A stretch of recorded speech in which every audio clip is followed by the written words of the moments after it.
because I had to Was start getting ready Gal for this show. was Gal one of your weakest? No, Gao's strong. I spent some time in the Velt getting him some different things. Plus, he just has Magic Tech armor by default by that point, and the Magic Tech laser is really strong. So, no, Gao was actually probably one of the strongest people that I had. That was not the issue at all. My problem was I put Cyan on the same team as Gao when I probably should have moved him to some other team instead. Oh, I never have the patience to really build up Gal. Mm-hmm. Like, I know he's a blue wizard or whatever, but kind of, he's like his own thing. Yeah. Oh, interesting. Or do you have to jump at? Yeah, you have to leap into the battle, and then he just disappears for a while, and then you just fight around, and then he comes back and he learned everything that you fought during the time that he leapt away in the Veld. That's how Gao works. Oh, he even learns stuff that you fought when he's not there? Yeah, like during that time period while you're in the Veld. He will learn from the time that he leapt in and also the time that he leapt back. Wow. Yeah. But what about like while he's gone? I think it counts the other with stuff that you fight. Yeah. I didn't realize. Like we pretty much have everything I fought. I kind of wondered because he leaps and then when he comes back, he always has like all these different things, and I'm like, wait, I thought he only gained the stuff that you were fighting at the time when he left. But yeah, that makes more sense. So he gained like 5 different spells. Oh yeah. Crazy. No, he's strong. Edgar's strong just because auto crossbow takes care of everybody. Edgar's like the strongest. Yeah.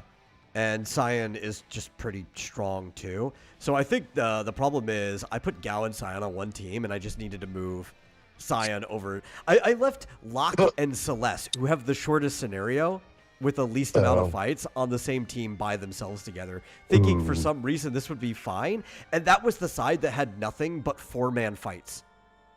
Plus they're just like making out in the corner. I know. It's like they're worthless. So wait, but wouldn't it make sense if Cyan is one of your strongest to put him with Gao? Not Locke and Celeste, yeah. But Cyan, I put him with Gao for some reason. Sorry, I should move Cyan over. Oh, I see what you're saying. Those were too strong, those two. Yeah, they're too strong together. And they left my other party weak, so I needed to move one of the strong people to another party. Because Gao's fine. I left Gao with Terra. Like, they could just handle anything by themselves. Edgar and his brother were together. They were fine by themselves, too. I just had to use some potions. Yeah, you got to split them up, too. Yeah. Because, they're usually both pretty strong. Yeah. Anyway. I think I either have to move Cyan over to whatever team Celeste is on, or actually, I think I should move Sabin over there because he's got the guard relic, so he could protect them when they get low. Okay. Yeah. Welcome to Game Central Junction, everyone. I hope you liked our cold open talking about the stream that I did before this one. See, I thought you were talking about the end, but the end where you've got teams of 4, and it's like... You could get there in just 2-3 hour streams. Yeah, it did seem fast. But usually by then, I'll have, like, everyone will know every spell. So it doesn't really matter. Anyway. Yeah. But yeah, as always, I'm your host, Metal, and joining me remotely at first, my co-host, Marsupial Gamer. We are here to talk about games and all things game-related, game news, whatever we want to talk about. So please grab that link, share it out with other people, get more people in here. Say hi if you want or not. If you want to lurk, I always like lurking myself, so there's never any need. And we'll get into things. Obviously, I know one of the things you want to talk about right away is one of the same things, because it was just very odd that we had this conversation like just a couple days ago, and then they made this announcement. Yesterday. It was yesterday. It was literally yesterday? I thought it was like 2 days ago, but yeah. I know, it was yesterday. I was like, what the fuck? That is so weird. We were just talking about this. Yeah. It's so random. Like, I didn't think there were going to be any more updates to Animal Crossing. Well, I thought they were going to add some stuff when they finally did the free update to the game. I didn't expect them to add this of all things. The one almost obscure ask that I'm probably one of 12 people who would ever ask for. gets added to the And game. I didn't even know that this in New Leaf. No. The I didn't only think so. game this was ever in was the original Animal Crossing game, and I guess I should probably tell the audience what it is. So, earlier today, like this morning, they popped up, like, I guess we're going to call it like a mini direct or whatever. It was just an announcement video for Animal Crossing, right? And Animal Crossing New Horizons is getting a Switch 2 update. Woo! We kind of saw this coming. Some people deluded themselves into thinking that we weren't going to get an update because they were just going to make a new Animal Crossing soon. I didn't think we were getting a new Animal Crossing for at least a couple years into the Switch 2. So I expected this. I maybe expected a couple add-ons or something. I didn't expect this. Yeah, like, here's the thing, though. Number one, the Switch 2 update is not free. You have to pay for it, right? Was it? I thought I read that it was free. Let me look. I don't think so. The Maybe other not. thing is free. The version 3. I was combining them together. And I'm like, wait, but the Switch 2 upgrade stuff kind of sucks compared to the amazing version 3 stuff. Yeah. I mean, but I guess other games are doing the same thing. You pay $10 to get slightly better graphics. I mean, can you still just play it though on your Switch 2 without the update? Like, does it really matter? The game already looks good enough as it is. I actually think if I was in that position, I would be obstinate and refuse to pay for the update. I would just continue to play the way it is. Yeah, because they're adding a ton of stuff for free. It's like, okay, I mean, I guess if you like to play with friends, like, they're increasing the number from 8 to 12 of how many people can come to your island at once. But I mean, I don't think I've ever had 12 friends in my entire life. So. Oh, yeah. Dude, my town had been very, very busy because I used to be part of a group of all people I knew. Like, they were all people I knew, so I guess you could consider them friends. They weren't just, like, randos jumping in. But we used to do turnip trading. So there was a time where, people were in and out of my town, and they had to be so other people could get back in and out. Yeah. It was But anyway. Well, also, I think I also went to a friend's town for Halloween once. She like decked up her whole town and had like a Halloween party there. That was pretty fun. It's cool. I've seen streamers have little parties and stuff that look fun, but I've never joined one. I have a studio set up in my basement that I could use for like I know, we tried that. Podcasting. Well, it would probably work now. That we're like on a better network than I was back then. I just can't get my Elgato to work anymore because my computer's a piece of shit. But I guess I watched it, and I think I was actually driving because it seems like I'm always driving. So if you have like a rundown of all this stuff. Yeah, well, the most important thing from 3.0 update that includes the thing that we were oddly talking about before this. Is a resort hotel run by Cap'n and his family. Cap'n is probably one of the longest running Animal Crossing characters. He's the first person you meet in Wild World and in most games, though that job was given to Rover in the original game. So you could say that Cap'n kind of stole it from him. But Cap'n would take you to an island in the first game. That you could recruit some like tropical villagers from. It was always summertime there. Bring them back, and then he got. He's in this game. He is in this game. He does kind of the same thing. He brings you to the special islands. Or no? Right, that other dock off the side. Yeah, the other dock off the side, and it even does the Cap'n songs. You know the that kind of song. Oh, wait, are you sure that wasn't New Leaf? No, that's a New Horizon. That's how you get to the special islands. You could do it once a day. I thought that I haven't played in so long. Yeah. Well, I thought that you had to take like a plane. No, that's how you get to the Miles Islands, but there is a special island that isn't in the roster of the Miles Islands. There's like 15 special islands or whatever that you can get into. One of them's like a star piece island where you can get the star pieces from the meteorites and everything. Like there's a bunch of like really special islands, and once a day you could take Captain to the island. So he's back to his original job driving the boat around.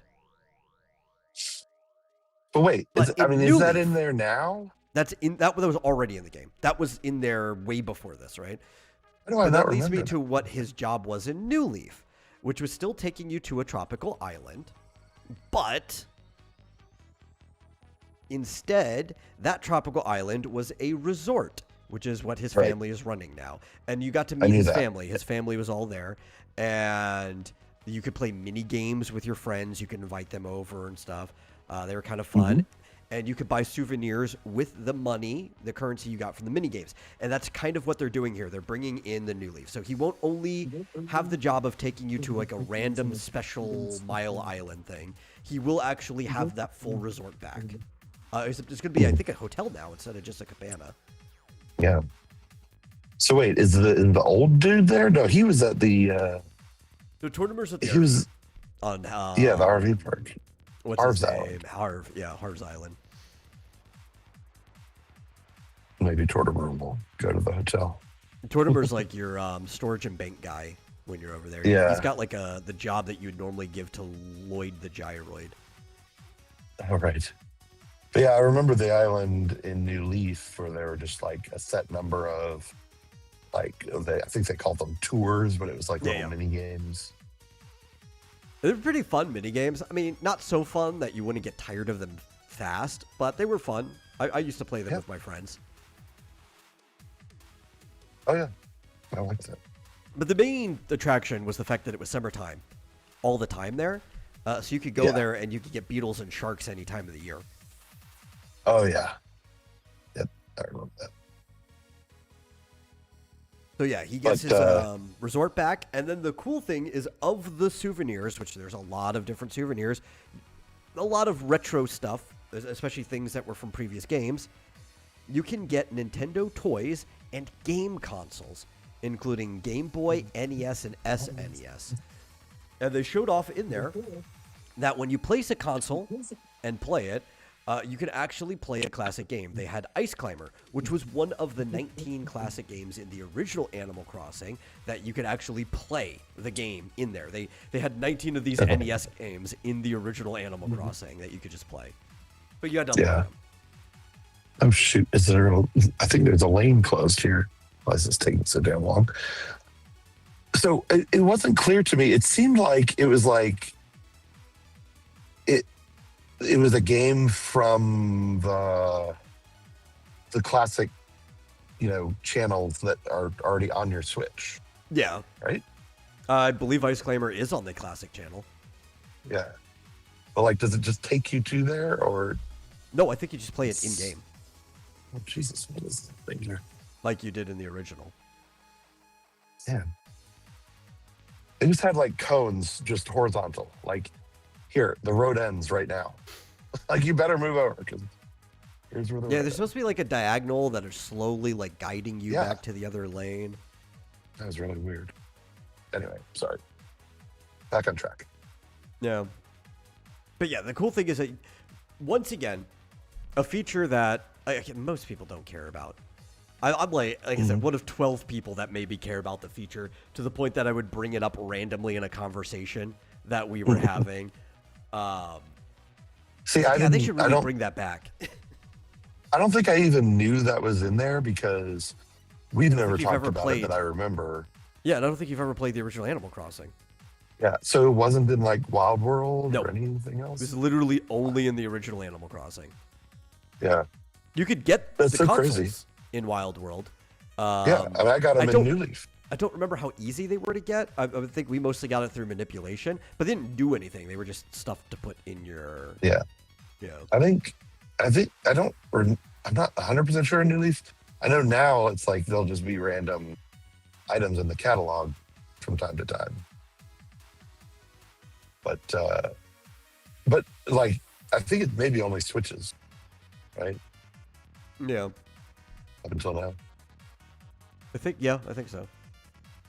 But yeah, it's really cool. I didn't know there was going to be an update at all, but then I got to that part and I was like, oh my God, we just talked about that yesterday for the first time ever. I wasn't And expecting that's like such a weird. you'd call it 3.0 regardless, right? Because it's an update for the game on a new system, so it wouldn't be like some type of minor update or whatever. But I wasn't expecting something that you would consider a 3.0 update. I was expecting something that would be more like a 2.x that's on top of the other stuff, and Well, maybe it added some items that wasn't there before, or whatever. I didn't think they were gonna add a whole feature like the resort with Captain's family or whatever.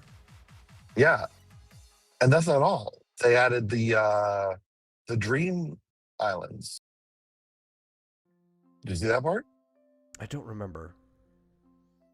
So now, which I think you could do to some extent in New Leaf, you can go to this. I don't remember exactly where it is.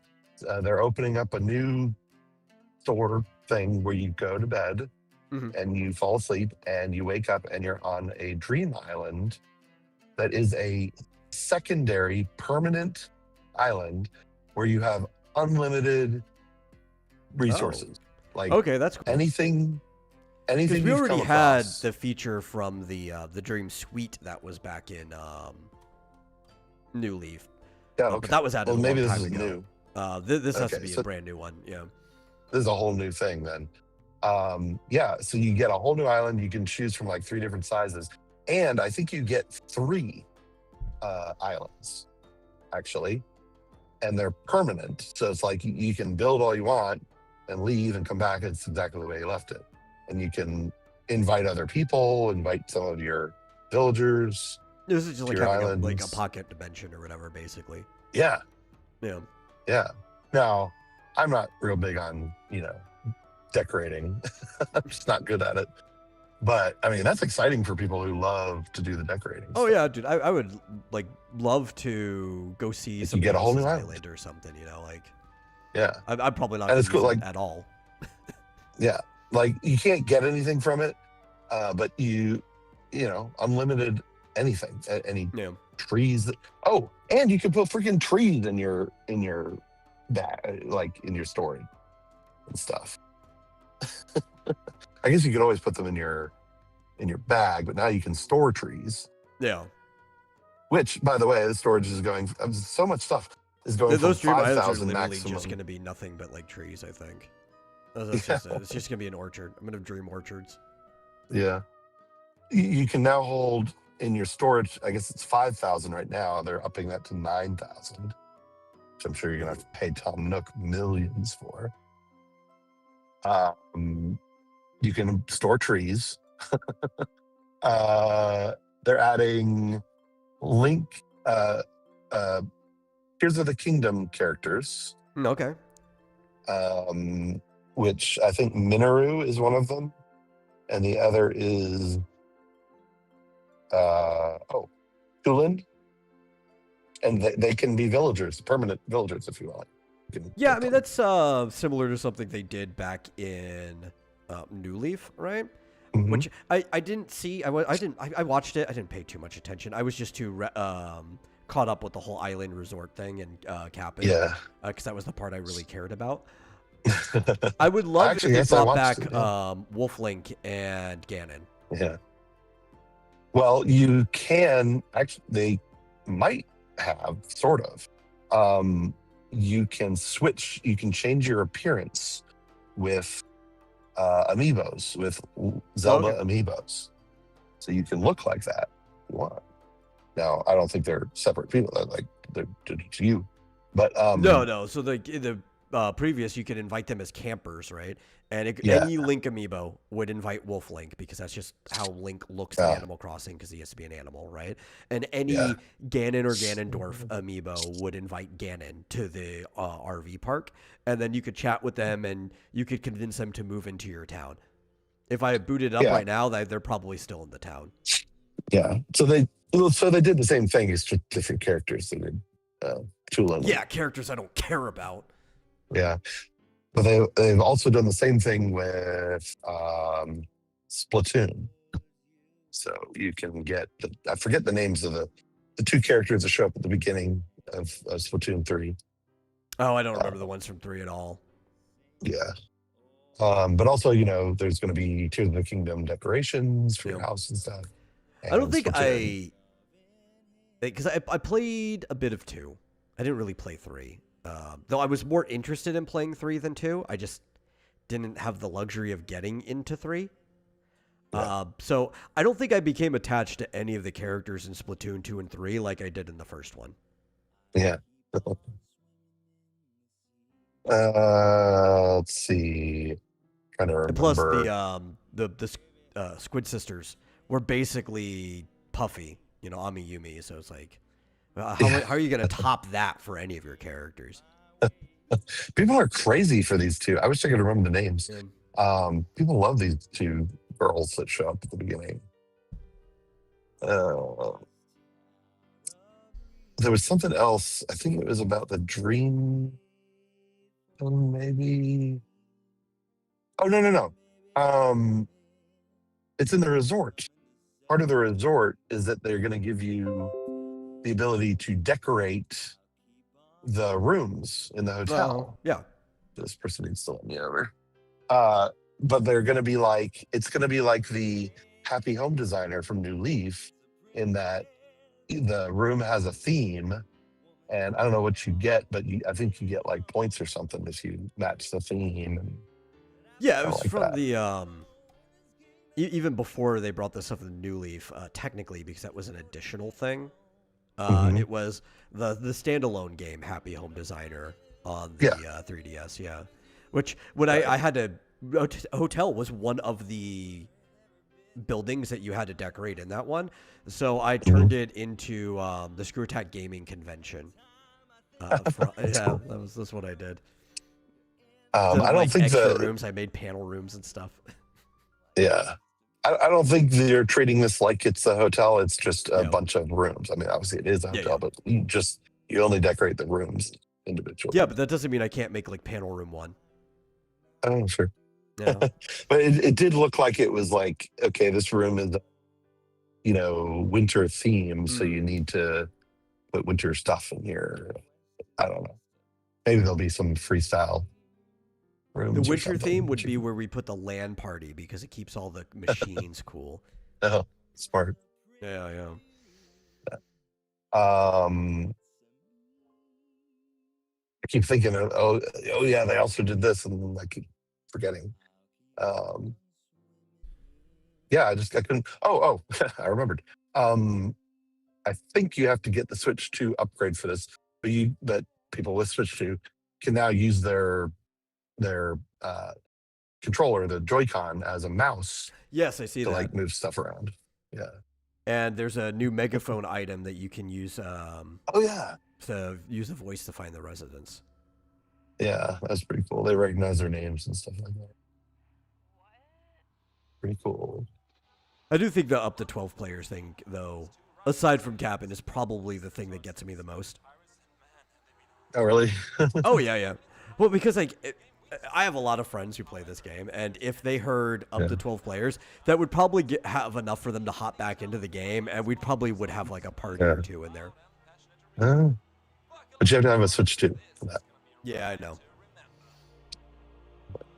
Also with the Switch 2, the ability to use the camera, and like your face shows up above your character when you're visiting people. If you want that. I would not. It's funny, the wording on that was really weird. Like, I got the feeling like you could only use the Nintendo camera when they announced it originally for the Switch 2. Yeah. But in this preview, they're like, any USB camera. Oh. That would be cool if that actually works. Yeah. Because one, the quality of the Nintendo camera is actually kind of balls.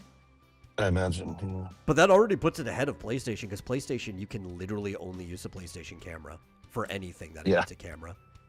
So I could be wrong. It could have just been the way they worded it. But I was struck by the wording.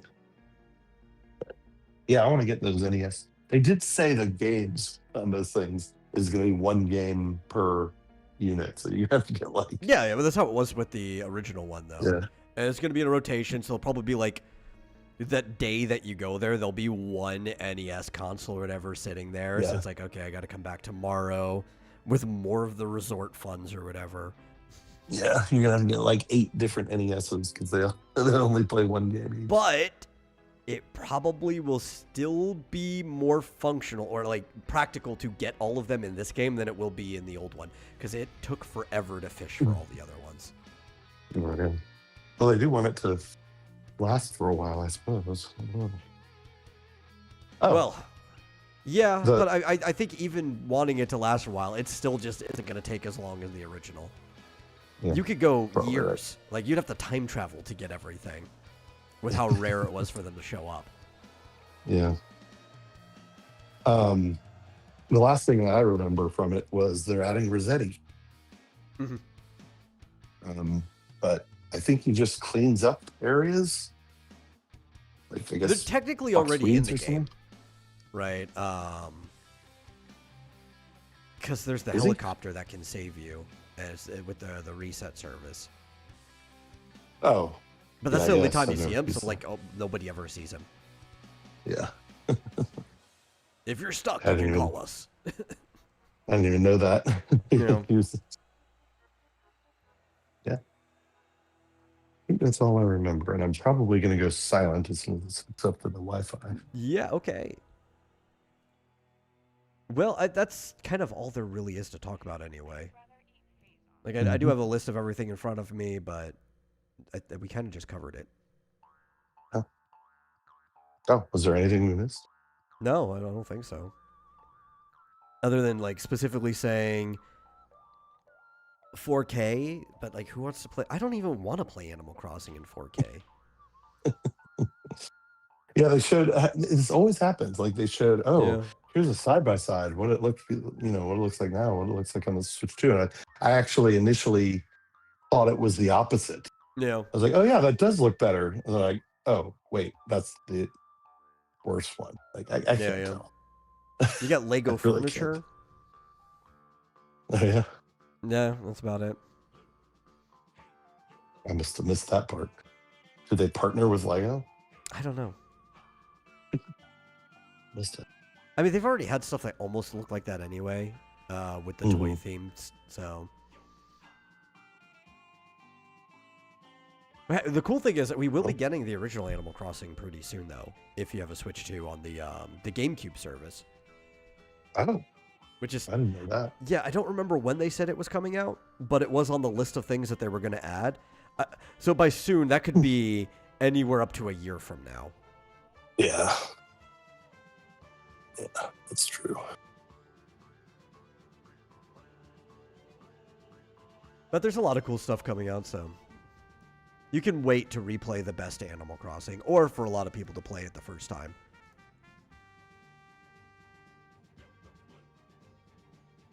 So the other things we got, Nintendo was actually denied their patent in Japan for Pokemon-like capturing mechanics.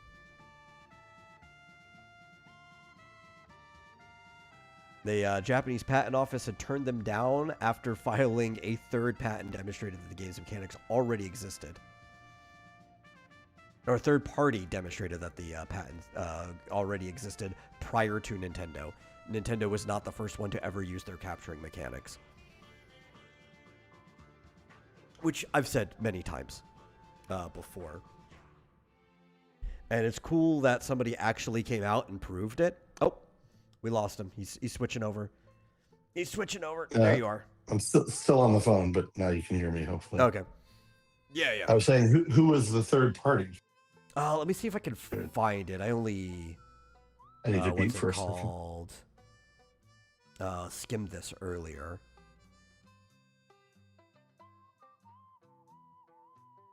Let me look. Ba-ba-ba.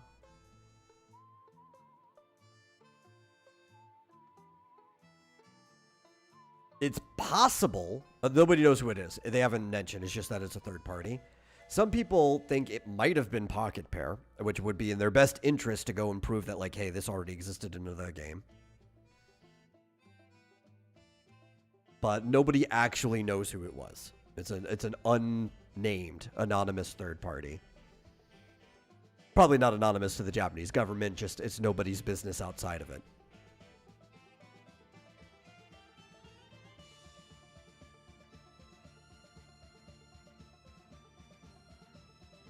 But I'm glad. Screw them. You know, like, I don't even like Pocket Pair or Power World. Like, they're not my thing. But Nintendo going about all these patents are just bad for the industry as a whole, so they can get fucked. Like, if you were to put even maybe the worst Pokemon game in front of me and Power World, I would play the worst Pokemon game, but Nintendo can still get fucked in this situation.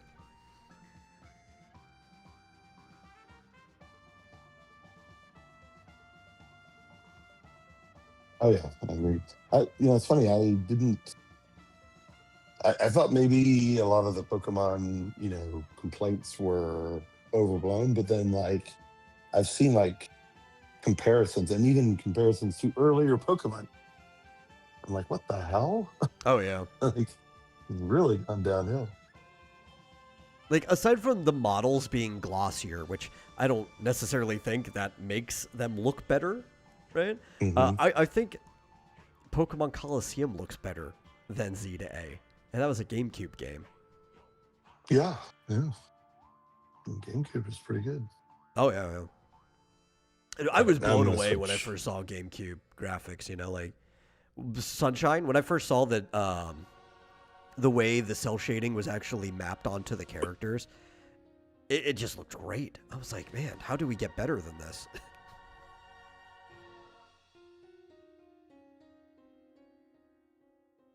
GameCube textures were peak. Why did we go away from that?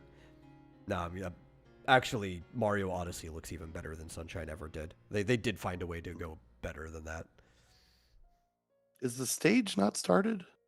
I don't think I ever started the stage. No, let me. I got distracted. I didn't notice until just now. This says start the stage. I'm like, oh. Yeah, it's kind of We late are on. to be starting the stage, but I'm going to start it anyway. Really?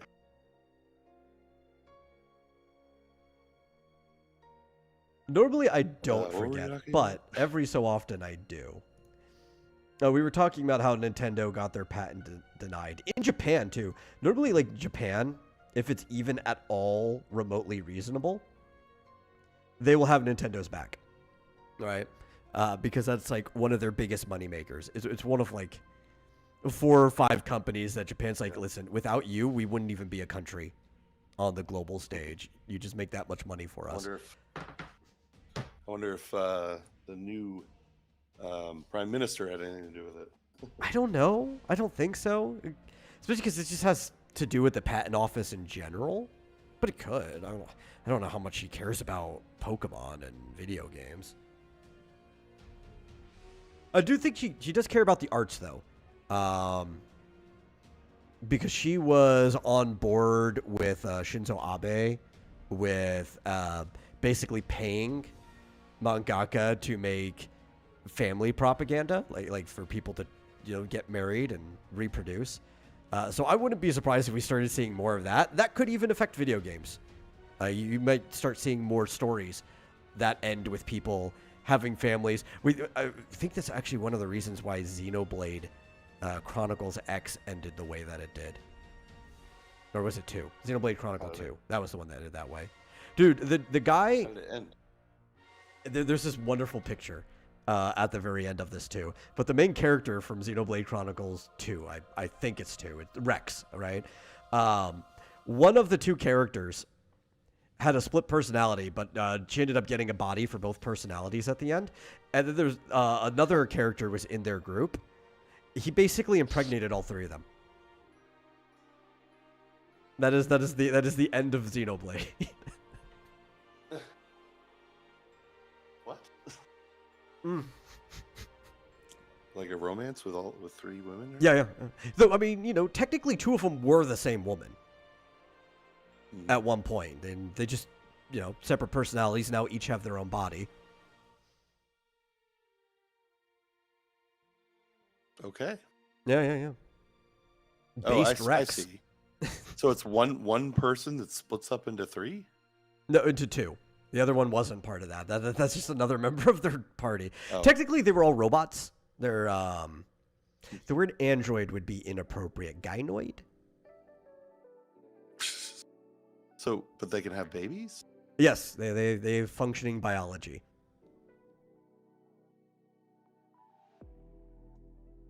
Okay.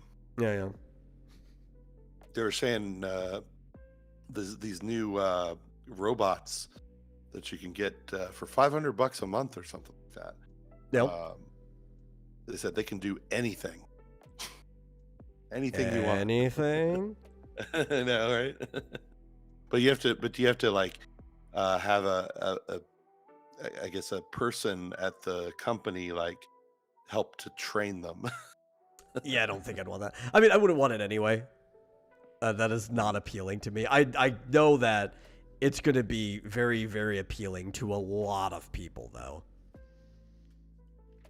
Like, if people thought the dating market is bad now, just wait. Yeah. I guess it would be good for like senior citizens who have can't take care of themselves and Especially the ones who were like really mean and drove away their family. yeah. I mean, mean as you want to the road. Yeah. Not to mention paying a subscription for a mechanical servant. Yeah, I wouldn't do that either. Listen, if I have to pay somebody to practically be my servant, I might as well just get married at that point.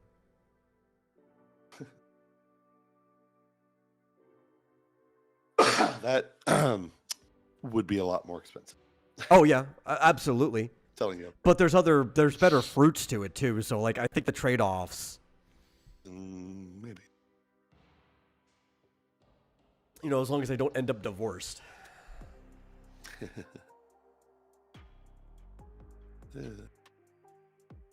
How do we get on that? I don't know. You're the one who brought up the robot. And only because of the... I know how. Because of the new Prime Minister of Japan. That's how we all ended up on there. Oh, right. Yeah. But I don't think that had anything to do with this patent thing. I think Nintendo kind of just she went... only started. Yeah. And they just kind of went too far this time. And it was easily demonstrable that the mechanic had already existed prior to Pokemon existing. Yeah. And they've done other stuff since then that seemed even more ridiculous. Like, what was it? Something about... There's something about battling and, like, zooming in or, like, follow... Or no, it was basically pet battling. Where depending on who challenged whom, the camera would go a certain way or something. It was so specific, but at the same time, it was so ridiculous. Well, even then, Like, most wait, of those you're made it, patenting- I believe, in the U.S., right? Yeah. They haven't been winning It as was like many you're- patents in Japan. Oh, okay. That's surprising. Well, I think part of it, too, is that Fewer in in the Japan, especially, the reason why people believe Pocket Pair is the one who's been challenging these is because Pocket Pair's in Japan, right? You can get most patents because the patent office, they try to do their due diligence, right? They've got people who actually work there, and when you submit a patent, they're supposed to be looking for anything that is similar to it. But sometimes your thing is so specific or so like niche that it's hard to tell if there's another patent that's crossing over it until somebody comes and challenges it. And actually shows, is like, listen, you can't patent this thing because even though there's not another patent about it, it also has been in the public eye for so long or by somebody else that you shouldn't have the right to patent it anyway. And none of those challenges have really happened over here. It makes sense that they're happening in Japan, though.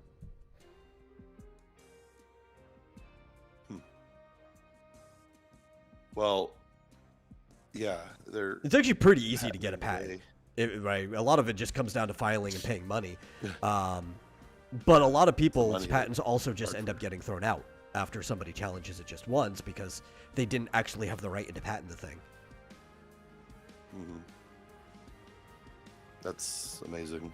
Yeah. I saw that Legal Mindset had a video on it. To watch that later. Mm-hmm.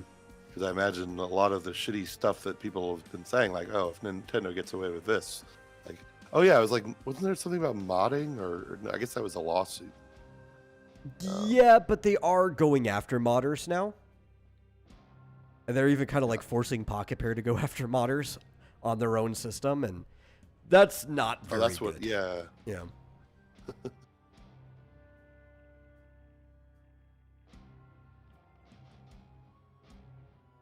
No. Yeah. Yeah. Good to see them. I mean, stay in your lane, man. Get out of this, like, what do they call it? Patent trolling or whatever. Oh yeah, I think it's because the leadership of Nintendo has changed a lot since when they became like this video game giant. They've always been a little legalistic throughout their entire career.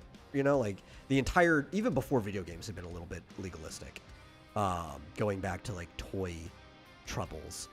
But they haven't been like this until maybe 15 years ago is when things started ramping up.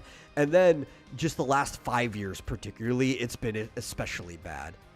And I think that is a lot to do with control in Nintendo changing, newer people coming in that didn't used to work there, a lot of the older people aging out or even in some cases dying off.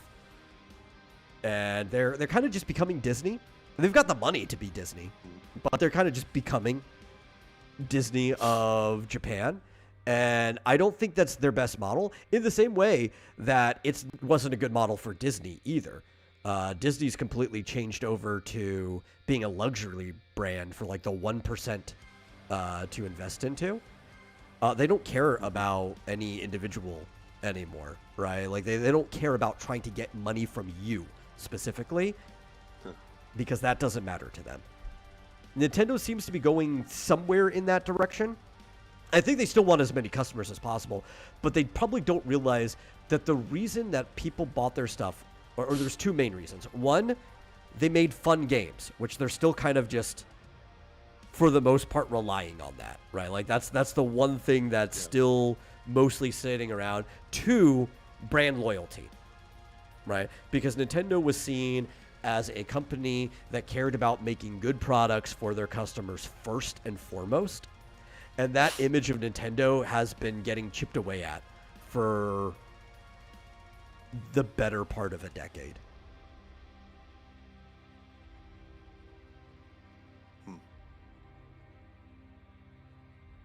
Especially with this recent Pokemon stuff. Like, that's almost all gone now. They're killing off their loyalty.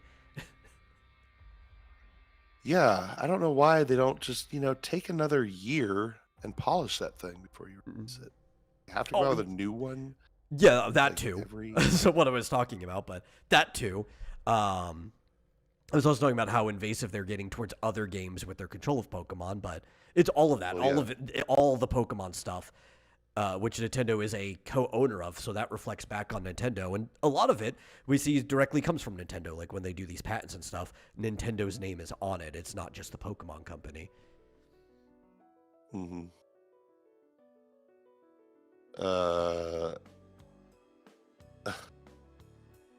So this is interesting. I didn't see this detail earlier, but apparently, I guess this came out a year ago, that Nintendo is only suing Pocket Pair for $70,000. Yeah. What? And it was all based on patents they filed after Pal World was released. Mm-hmm. Okay. I don't know what the hell. What are you thinking? I guess it was just a test. Can we get away with this? Yeah. They're testing the principle. It's like, because if we win now, we might win more later. It's crazy. I also don't think they care about the money at the end of the day when it comes to these lawsuits and stuff. They care about the power that winning the case gives them. Yeah. Crazy. You think they'd be like, well, hell, for $70,000, we'll just buy a license for it. Yeah.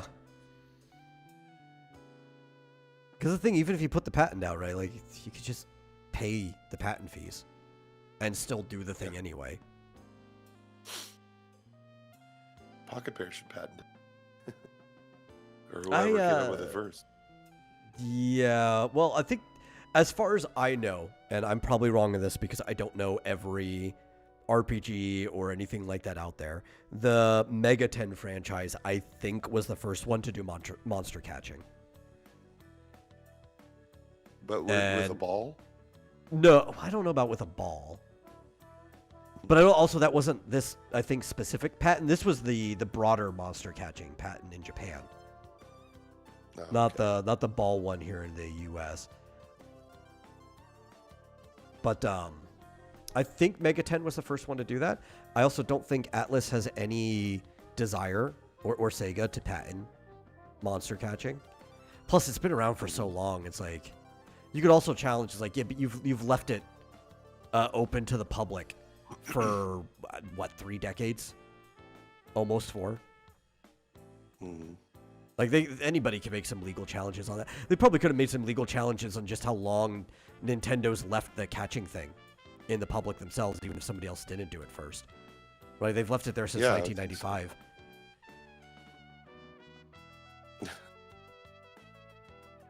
Seriously, what if there? I mean, surely there have been other games since then that have done it. It seems like you're not. Well, I guess it's not the same as copyright, but Yeah. well, they didn't even have the patent until Yeah. after the game came out that they sued. It's garbage. There's a lot of other devs that are coming out talking shit about it too. Like, you have people over at Larian with Baldur's Gate, like, this is bad for the industry. All kinds of people are like, Nintendo, what are you doing?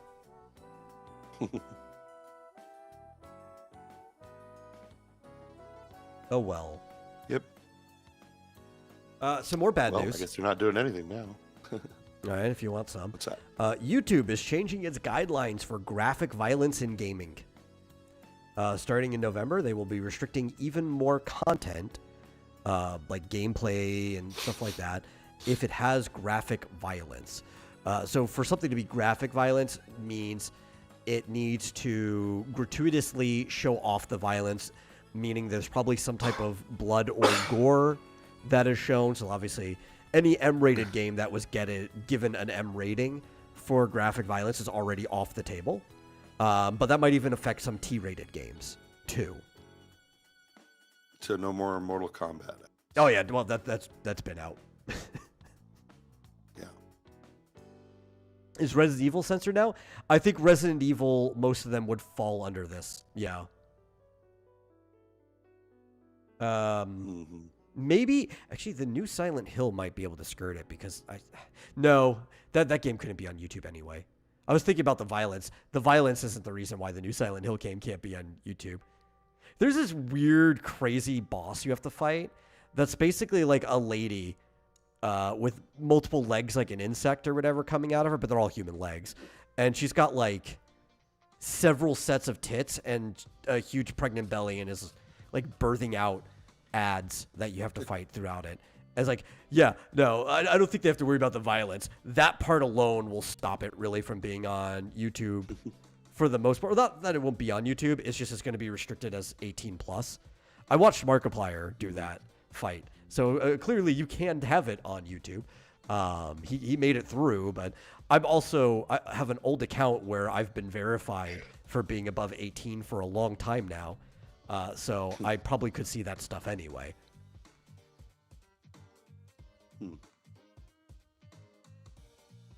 But yeah, signed out users won't be able to see that stuff anymore. Mm-hmm. But okay, so you can do it on YouTube. It just be adult. Yeah, it'll be there is an 18 plus age restriction option that you can do, and if the machines catch you, they'll automatically click it and lock it to where you can't unclick it. Right? There've always been options to age restrict content. There's some stuff that's just not allowed on YouTube at all, but mostly just sex. You can't show the act of sex on YouTube. But you can have age-restricted content.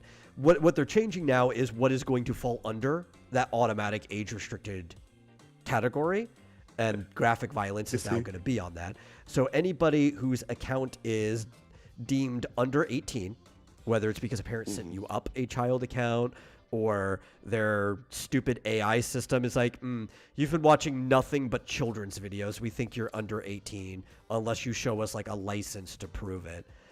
And signed out users, because a signed out user doesn't have any proof that they're over 18 or not, will not be able to watch anything that shows realistic human characters involved in scenes of mass violence against non-combatants or torture.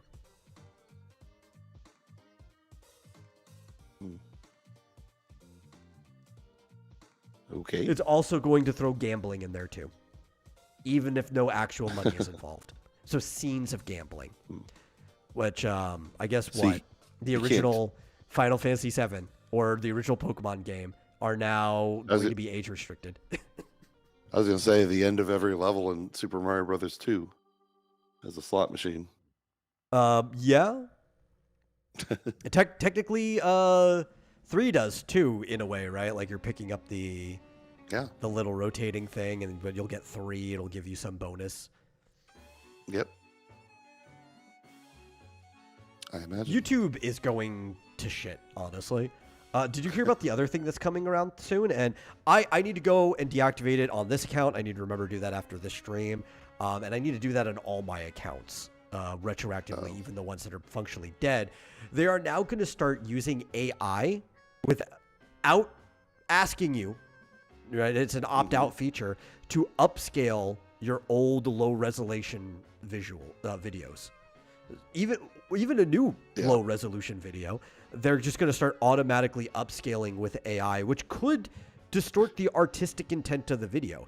I made a video, was it 2 years ago, or was it maybe 3 years ago, intentionally, like old TV 640p in 4:3. Yeah. Right? Like I was intentionally trying to make a video that looked like it was on an old TV, and they would destroy the visuals of that by doing AI upscaling if I don't go and opt out of that. At least you can opt out. Yeah, but I think it should be opt-in, not the other way around. Because now there'll be old content, like classics, that might be in people's favorites list, that person's not around anymore for any reason. Maybe they don't care about YouTube anymore. Maybe they don't have access to that old email account. Maybe they died. Who knows? But there's just going to be tons of old videos that just get destroyed by this system. Yeah, I don't know why they don't make it opt-in. But I heard they're laying off a bunch of people. Yeah. Yeah, they are. And it's a bunch of new people coming into... YouTube has kind of been a Theseus ship for a long time now. But some of the few older people that have been at YouTube forever are also leaving. So the winds are changing. If they don't read the room, it might actually just be over for YouTube as the service that everybody came to know and love. It's already been like on life support, but they're trying to compete with Netflix and things like that now. Like that, they want to be a Netflix, not YouTube. Yeah, it seems like they have a lot of cable TV. I was actually watching The Quartering on the latest, I guess, slow-mo adpocalypse, where he was saying year over year he's getting about the same number of views, but his revenue's down 30%. He's like, what the hell? And that's year over year. So I guess you kind of reach a point where there's not enough advertisers for the amount of content and number of viewers there are. There's too many people on the platform. Well, there are two things happening, because a lot of people were seeing less views recently, but the same amount of ad revenue was something that they were saying. And that usually you always see less views in September, but we're past that now. And that's just what happens when people go back to school. But one thing that happened recently is the way that YouTube tried to beat a lot of ad blockers by dealing with traffic, right? Like internet traffic and traffic tracking. So they were starting to just not count views from things that they couldn't find the source of traffic on. But in Jeremy's case, I actually wouldn't be surprised with his audience, even if he's getting the same number of views and why his ad revenue might be going down.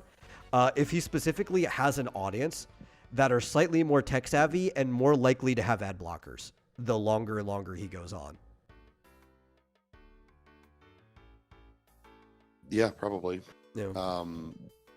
But I've not found a reliable ad blocker for YouTube in a while. Oh, they're because it's an arms race, right? Like even Brave is in a position right now where it's not working very well. Like I actually have the shields down on Brave, though I usually do on YouTube anyway, because as somebody who creates content on YouTube, even if I'm not eligible for ads, I think I probably should still be supporting the site in some way. Mm-hmm. But I don't blame other people who don't, especially if you're just a watcher. I don't, whatever. But I did notice when I tried putting it on recently after I heard some things that the page wouldn't even load. Like it was just stuck loading until I turned it back off. So it's probably something to do with traffic blocking or something. I'm sure it's always an arms race. Brave will update and find some way around it. The other ad blockers do, and then YouTube finds a new thing.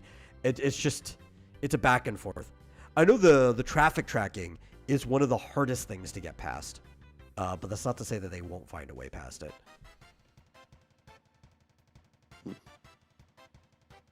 Yeah, I got this one recently that worked great for a couple of weeks, and then it started to do the pop-ups, and then eventually the pop-ups like couldn't be closed for a few seconds, and then like at some point it was like, you're not gonna be able to watch videos much longer. You have like 3 days to turn off your fucking ad blocker. Oh, I've never got one of those. Ever. Delinquent.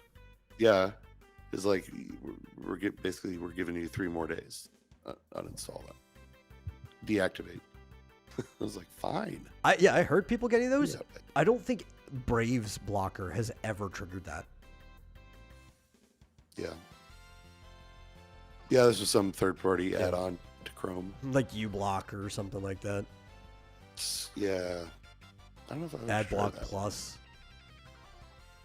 That might be it. Oh, Fizz had some questions that I missed. He said, so is Hitman too extreme now? Probably. Especially the newer ones. But I think even just the acts that he's doing might get hit. The older ones, there's no visual gore. Like, you don't really see the blood in the original Hitman. So you might be able to get by playing that without some AI picking it up. But if somebody happens to pass the video, they'd probably flag it. And he says, nobody really cares about blocking ads on YouTube anyway, mostly journalism websites. A lot of people care, actually. Some people who make money off of YouTube, they care on some level, but they also may not, because their own principles are like, nah, you just buy something from my website or whatever, just support instead. That would be a better use of your time. Block everything. But there's a lot of people do make money from ads, so they do care if you're blocking ads. Now, there is also an understandable degree. There is a certain amount of people that if they couldn't block the ad, they wouldn't watch your video at all, right? Like they would just stop watching YouTube videos if they, right? So you'd actually be losing those people if they didn't have ad block. And those are people who might just buy your merch to support you instead or something if they get hooked on your channel. The person who really lose out there is YouTube, who has to run the servers and everything, but they don't even get their cut from the ad. Yeah. They're really just trying to push the YouTube Red or whatever they call it now. Yeah, I'm never buying that shit. I've got enough subscriptions to other things. Yeah. I've considered it before. I don't think it's a good price is the issue. And that's only because I use YouTube Music. And YouTube Red also gives you ad free and the full library to YouTube Music too. It's like, yeah, I could see myself using it, but the cost just wasn't worth it. Yeah. How much? I think it's like $4 or something a month, which doesn't sound that bad on paper, but $4 just it's too much for blocking ads.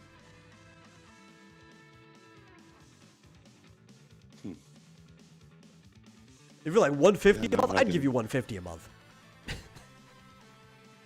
You think? Yeah, like $150 sounds fine. $1.50? Yeah, $150. The thing is, I think they'd actually get more money at that price point than they would any other price point, because I think more people would be willing to hop on just to get rid of ads for like $150. That you'd make more money than you're losing at less people hopping on for the higher price point.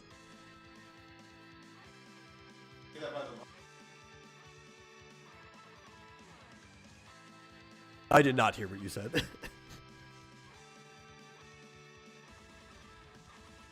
Sorry. Do you pay that by the month? I think you probably do like a year plan or whatever. They probably have options for it, but Yeah. they do have by the month. I can't even find a button like on our channel.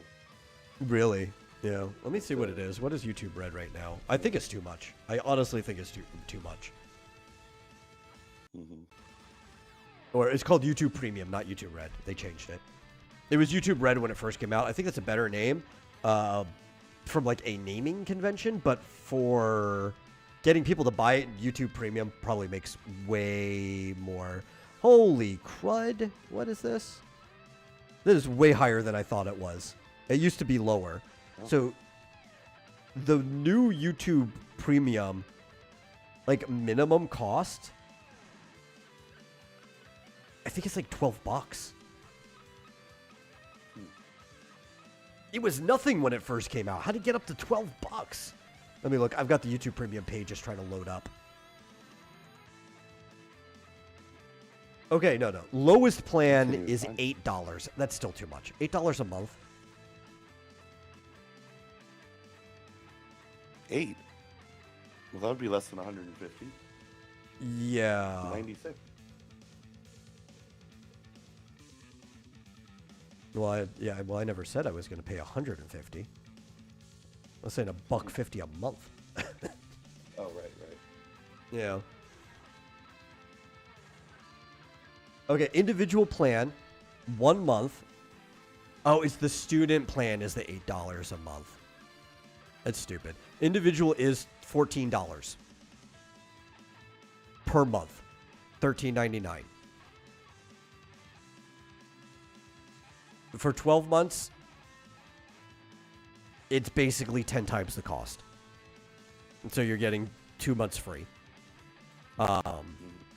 Family plan, they don't even have large models for family plan. They only have that per month, is $22.99 for up to 5 members. Mm-hmm. So basically, if you're not getting it in a family plan, you're basically getting ripped off completely. But even then, you're still kind of getting ripped off in a family plan.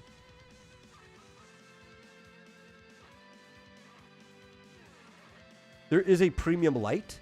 Oh, the Premium Lite is the student plan. There was one like that, okay. It's the $8, but without all the stuff that the student plan gets. It's just the same cost. So the Premium Lite gives you, most videos are ad-free with an asterisk. But YouTube Music's not ad-free, downloads aren't ad-free, and no background play. It's like, what's the point of even getting the Premium Lite? YouTube, you can't charge more than Netflix for less service. Yeah. Now, is that why sometimes on my phone, when I, swipe to go to like a different app while I'm listening, And it pauses? YouTube, no, it just goes away. It just closes. Yeah. Now, a lot bug? of stuff should still play in the background no matter what, but I do think there's some videos that you can't. Mhm. YouTube Music, you can't at all. If you tab over, Oh, if you don't have the premium, it just stops playing. You'll even get a notification at the top that'll be like, "Do you want your music to continue playing when you tab away? Get YouTube Premium."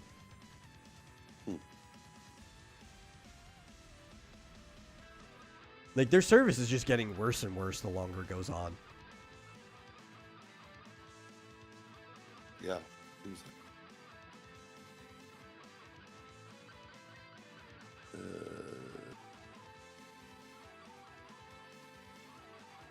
Well, you want Oh, some good Amazon's news? We get some. closing. Oh, what did you say? I was gonna say, Amazon is closing the Lord of the Rings MMO. Oh yeah, I saw that. I'm surprised they didn't close it sooner, to be honest. Yeah. Just have a lot of money to burn. Sorry, what were Yeah. you gonna say? Oh, let's just say we actually have some good news, or cool news. Mm-hmm. After 16 years, Mojang is actually going to be revealing all of the code for Minecraft Java Edition. We're just going to let it be open to make it easier for modders to create and even improve their old mods. I think that's cool. That's very old school Mojang to do, like before joining up with Microsoft and everything. I wonder how that will make your mods better, because like you can write mods in Java. Oh, I'm almost sure. anything. For some of them, it'd probably just help them make them a bit more compatible. I guess. Being able to see everything, like everything that's under the hood. Yeah. Because there's some that are like really complex mods, like things that modify the entire world. I think for most things, it's not going to make any difference whatsoever. But it's cool that they're just basically releasing all of the code. For the Java, specifically. Interesting. I wonder what Notch feels about that. I don't care. Yeah, he'd probably think it's cool. He's a Yeah. pretty open guy.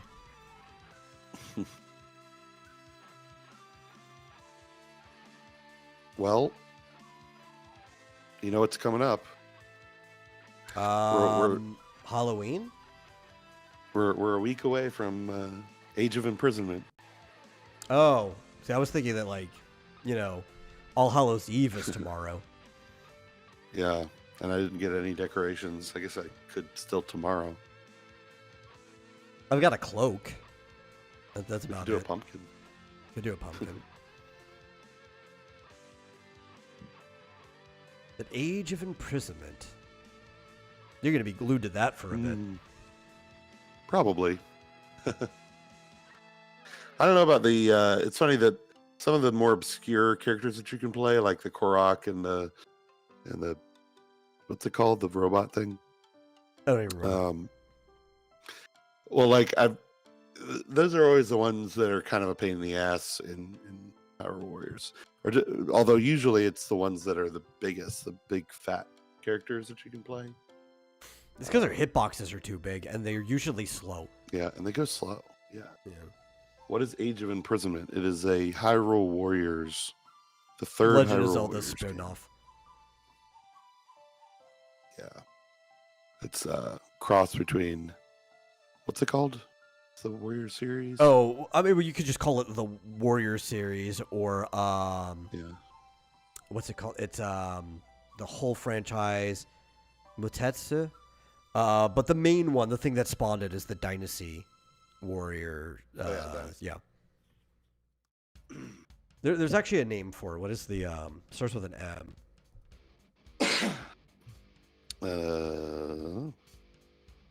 It's the one where you can slash 100 enemies at a time. So satisfying. Musu. That's I it. will It's agree. Musu. Which is also, the style is kind of known as like 1 versus 1,000 battles. But it's Yeah. Musou. Musu. I will agree with you that the first Hyrule Warriors was the best. Yeah, I was actually about to say, if I wasn't stuck on figuring out what the genre name for that was, that the third Hyrule Warriors game, and they still only have one good one in the franchise. Well, they didn't. They didn't, unfortunately, like stick to the formula the way Hyrule Warriors just had certain things about it that were just, I don't know, highly addictive to me. I think Hyrule I liked Warriors their was just a Warriors game, but with Zelda characters in it. That's all it was. Like it functioned exactly like a Warriors game did, and that's what I liked about it. yeah. Yeah, I liked the very well-defined bases that you had to capture and stuff, and a lot of the challenging challenges. But I will say that what was the first one called? Age of Calamity. Yeah. It was more cinematic, I guess, but like the bases were just kind of like all different shapes and sizes and very kind of built into they kind of melded in. So I wasn't always sure if I was even at a base yet. Yeah, because they were trying to just make I guess Hyrule during that time. That's more what they were natural. trying to do, right? Yeah. The way that Yeah. it would be if this was Breath of the Wild. And like it's cool that they were trying to integrate it as much as possible. But my big problem with it has always been it wasn't enough of a Warriors game, and it wasn't enough of a Zelda. It was kind of like half and half, and it didn't really do either of the things very well. It did the story fine for people who are interested in the story, but for gameplay mechanics, I felt it was kind of weak compared to the other one. Yeah, if you're gonna do a Warriors game, do go full out, whatever, all out, and do a Warriors game, and then slap a Zelda skin on it. That's what I liked about it.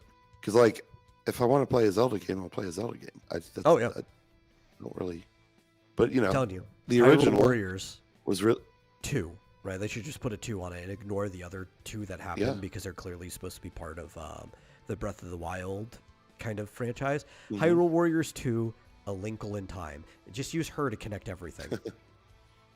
Yeah. It's kind of what the first one was about. She didn't actually have anything to do with it, even though she carries a watch. Yeah, she didn't even come in until very late, though, right? As clock. an additional character. Yeah. It's like, yeah, but it was all the different worlds of Zelda colliding. it was a compass to go with the fact that she was always lost. And she just could not follow directions. But actually, she was always where she needed to be. The magic compass was taking her to the spot she was supposed to be in, even if it's not where she wanted to go when asking directions. Yeah, I like how she, at the end of many of the missions, she'd be pointing and then running off in one direction, and she'd go yosh, and then it would zoom out and you could see the the sign to where she usually to Hyrule It's like Castle, Hyrule Market that way, pointing the other way. Yeah. It's very much a Ryoga bit. They basically made her like Ryoga, where it's like Ryoga just starts going off that way. And it's like, well, the Tokyo is that way. Yeah. That person who's like, I just told you it was the other way. If you put the two of them together, maybe their conflicting bad direction would somehow get them to the right place. Yeah. Yeah. I wonder if her cuckoo. And I loved Linkle. Linkle Kill was the pig. the best part of that game. Yeah. Especially because she fought had with cuckoos like on her side. Yeah. Most powerful character in all of Zelda, because she had the unstoppable, unlimited cuckoos. Mm-hmm.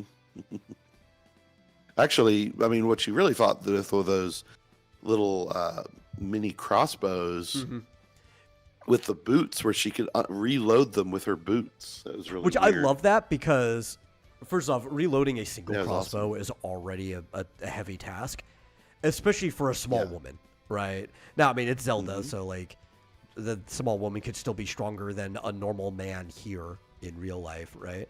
But it's a hard task. But then dual wielding crossbows, how are you ever supposed to reload it? It was cool that they used her thigh-high jackboots as her reloading mechanism. Yeah, they had like hooks on the sides that she just like slam them down, and the hook would grab the string and pull it back and basically reset it. And then I don't know, she had unlimited magical bolts, I guess. If you have unlimited magical bolts, why do you even need to reset your crossbow, right? Like, just take the string off and just fire magic bolts. Well, apparently the string was necessary, but hey, she could. And well, I guess she didn't because they were like needed automatics, quivers, right? Right. Yeah, they were automatics. Like, it was just kind of like a design. Because they would shoot. They would shoot like I don't know 20 times before she had to reload. It's really strange. She just needed quivers on her hips, like strapped to the boot itself. That would have solved all those problems. Then as she's like resetting, she could like use her thumb to clip a bolt into it. But they didn't do that. Still, her design's great. I love Linkle's design.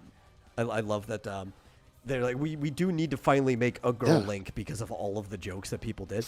But we'll make somebody who's definitely not Link. Linkle is definitely not Link. Even in the story, they separate them. She's her own thing.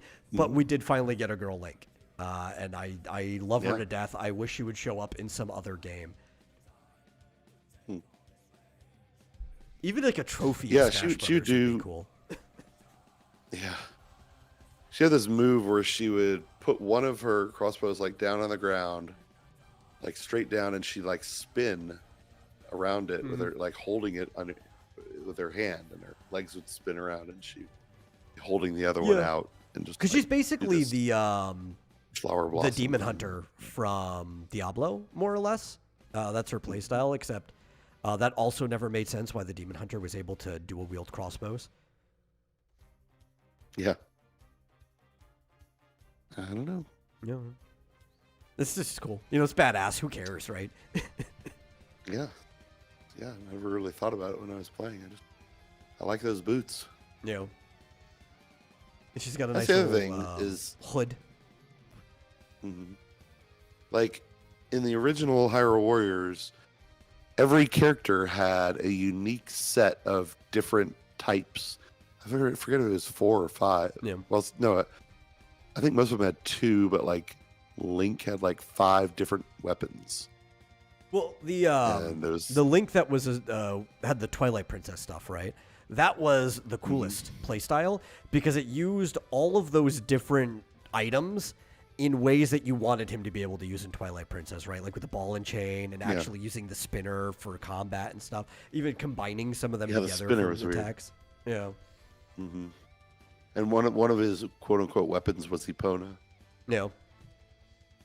Where you didn't really have any weapon, you just ran around bowling over people. Well, to be fair, in field combat, which is what that is, right? On the battlefield, a horse is a weapon. Yeah. I just think it was cool that they did that. But the Hyrule Warriors one, I felt like it was a lot. I guess every character still had 2 different types of weapons, but it just seemed less diverse in the weaponry. You mean Age of Calamity? Yeah. What did I say? Yeah. It's the Hyrule Warriors one. I'm like, well, they're all Hyrule Warriors. Oh, yeah. The Age of Calamity. And when you say the Hyrule Warriors 1, it sounds like you're talking about Hyrule Warriors 1. 1, yeah. No, sorry, Age of Calamity. Yeah. But anyway, that's coming in a week. But in the meantime, I'm going to be playing Dragon Warrior. That came in today. It was right before I started streaming Final Fantasy VI. I walked out to notice if there was anything I missed, and I saw it just right through the glass at the front door. They have a tendency, because the way our porch is, for everybody watching, there's like these tiny little ledges or edges, and then it comes in, right? But there's just like these support beams right at the edge, and they'll come in and they'll just like tuck a package right behind that so that it's not really visible from the street. Appreciate that too. If you're a delivery driver, try to do that anytime you can for anybody's house. But I saw it perfectly just opposite of me walking out of the door to my room because it just gets a perfect view of the front door. But it would be even more convenient if they actually knocked or rang the doorbell. Yes, that would. It wasn't even like I'm streaming or playing a game so I can't hear it through my headphones. It's like, no, one, I would hear the doorbell. Maybe I can understand I might miss a knock if they're just doing it too light, but I'd hear the doorbell. No, I didn't have headphones on or anything. I was still walking around preparing for things. Nobody ever knocked or rang the doorbell or anything. They're like, oh no, it's the day. Nobody's home. We're just going to put the package down. Like stealth. Like, Yeah. why not though? You know, it's like, It's like the only time they do it is it needs a signature. Then somebody will actually ring the doorbell. yeah, weird. There must be a policy. I mean, I guess. You think they're going to disturb people or something? I don't know. Yeah, you know, they'll disturb Ma on the trash pile who wants popcorn. Mm-hmm. That's probably it. They probably no, not that. They probably were like, well, we've had too many complaints. You know, you woke up the baby, you disturbed the dog. You know, I was sleeping. It's like, yeah, but it's also midday. Well, don't order packages. Yeah, you know, like if it was Who like knows? I don't know. after business hours or something, and the guy's like, you know, package delivery people don't work normal business hours anymore. They'll go all the way until 10 o'clock, maybe. It's like, yeah, you come in and you're banging loud on the door at 9:30. I could see that being an issue, but yeah, I mean, if you don't, you know, doorbells are usually the loudest option. So just knock on the door if you want to. Listen, I don't complain when people wake me up from sleeping during business hours. I'm the freak who's asleep during that time. Plus, they're waking you up to give you something. Yeah, I know. That you ordered. Or at least somebody else ordered. Yeah. Anyhow, Whatever. I have a couple semi-related things that we can end with that I think is kind of cool. I always think this is cooler than doing a remaster or a remake of a game. Let's talk about a couple demasters. I think demasters are far more creative than remasters because you're putting yourself into limitations that you have to work around and figure out cool ways of dealing with those limitations. One demaster that fans have spent 2 years doing, Deltarune Chapter 1 has been recreated in its entirety inside of the SNES Earthbound. So they figured a way of like tearing Earthbound apart and remaking Chapter 1 of Deltarune in it, which is cool for multiple reasons. I mean, one, Earthbound is clearly the inspiration for Undertale and Deltarune, but also Toby Fox kind of got his start with programming, making ROM hacks for stuff like Earthbound, like his Earthbound Halloween hack, which I guess it would be time appropriate for that to happen. So yeah, that one's pretty cool. It looks good too. I've seen a few screenshots from it. You can watch the reveal trailer, Bound to the Dark reveal trailer on YouTube. I think that one's great. And we have another one, also a little bit more time appropriate because of recent release.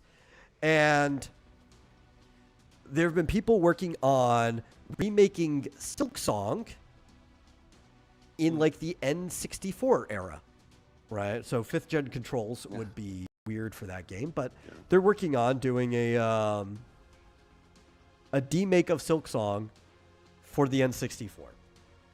Which puts a lot of limitations on that game. Probably more so than the other one. I'm surprised because isn't it a 2D platformer? It is a 2D platformer. But it's a 2D platformer that is designed to almost look like it's animated in a way. Like they're not sprites or anything. They're illustrated sprites. I mean, I guess they're technically sprites. They're not pixel sprites. They're illustrations that are put into there. Well, yeah. But this one actually has 3D modeling for it. And so they have to try to recreate everything in a way that the machine of the N64 can handle. Yeah. Well, like they had, you know, in Mario 64, pretty fast, you know, like wall jumping and that sort of thing. Oh, yeah. The machine can handle physics. That's not really the issue.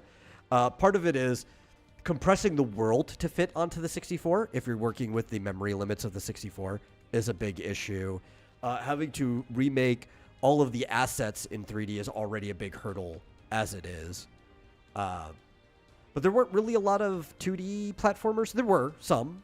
Yoshi's Story was a good 2D platformer. Mischief Makers was a great 2D platformer. You could make the world. It's just something that's a hurdle for a game that doesn't even have polygons really to begin with. Well, they could certainly do better than Castlevania 64. Oh, absolutely.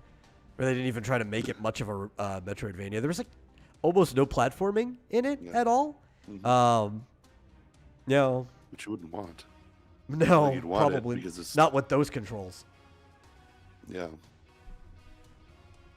Just walking around in 3D. I don't had know if I got- minor platforming going like up a staircase and falling down once. I think that was the extent of platforming in that game. I don't know if I might have gotten past the first part and actually into the castle. Yeah, the game was just horrendous. Oh, I see. So they're making it a 3D platformer. Oh, I didn't. I only see screenshots from it. So yeah, I guess they are. Yeah. That's kind of cool. That's even more of a hurdle. It looks like DK64. Yeah.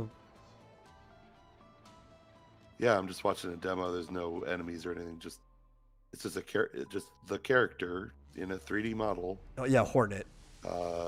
Walking around a 3D environment. That's interesting. Yeah. So who knows when that's going to be done?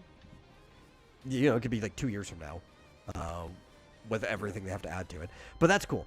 I like when people have like bring something into an older environment and have to be creative about how they do things. Because now it'd be cool if people were creative with how they did remasters as well, as long as they kept the spirit of the original game. But now it's like everybody just imports things into Unreal, uses a bunch of like assets that already exist to fill in the gaps of the stuff they don't want to make. And everything just feels the same. It doesn't feel creative at all. It loses the spirit of the thing they were working on. Mm-hmm. I would rather a demaster any day of the week than a upgraded remaster. Apparently it's being made by somebody in, well, I don't know where they are exactly, but they're posting in Portuguese. So So either Brazil or Portugal, probably. Those are the only two places they'd probably be from. Yeah, made with the predecessor to Redot. Oh, nice. Shall remain nameless. So yeah, an open source engine. They should port it to Redot. They should do whatever they want to do.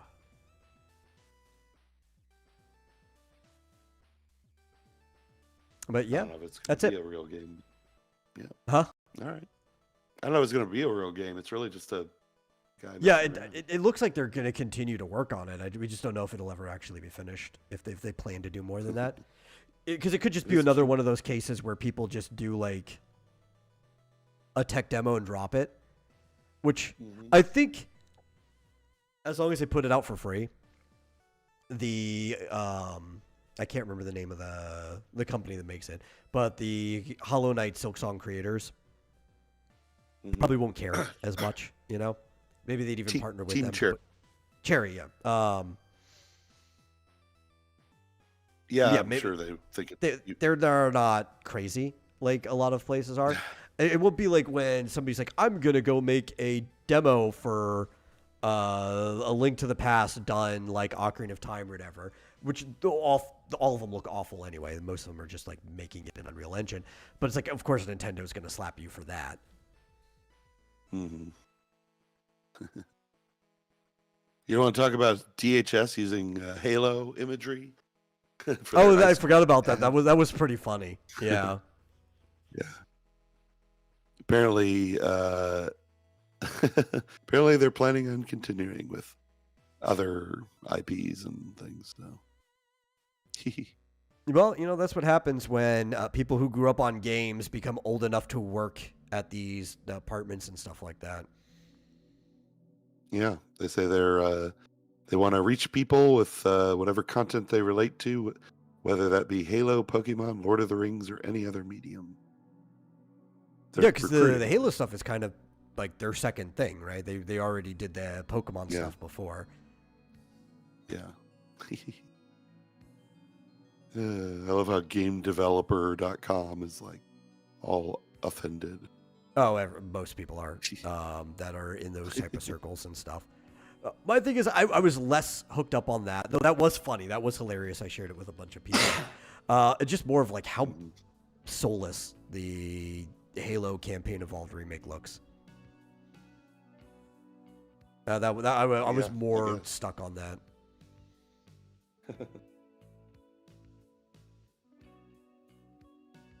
What's funny is we were talking about this. Halo was actually kind of made by a bunch of like conservative like programmers at the time. Yeah. Some of them might be less conservative than they used to be, but like it is inherently a conservative story. Yeah. Right. It's about a group of humans that go in and they have to deal with an invasive alien force that wants to kill anyone who doesn't share the same religious beliefs as them. That's something they're dealing with the Covenant. Mm-hmm. But also at the same time, there is an even worse invasive force. That's not even what they're at war at. They go to this thing called the Halo to deal with a flood that could wipe out the entire, like all life on the galaxy, and have to like activate the Ark. They're not even subtle about the religious themes in it. Yeah, I don't think I think the whole narrative that game developers are mostly left-leaning. I think it's just maybe I think it's about half and half, shitty. like real life typically is. Yeah. Yeah. Yep. I thought it was funny. Well, I think we made it. Yep, we did make it. We're at the end of the show. Hey, thank you all for watching. Mm-hmm. Hope you enjoyed it. If you did, please share it out with somebody else. It help us grow. Really, really helps us out. And if you want to give a little extra, you can always donate to streamlabs.com/vomitoriumlive. And we'll see you guys no later than Monday. I don't know. Yes. If there'll be any stream tomorrow or not, but that'll be up in the air. Well, either way, have a good weekend and happy Halloween. Happy Halloween! Ooh.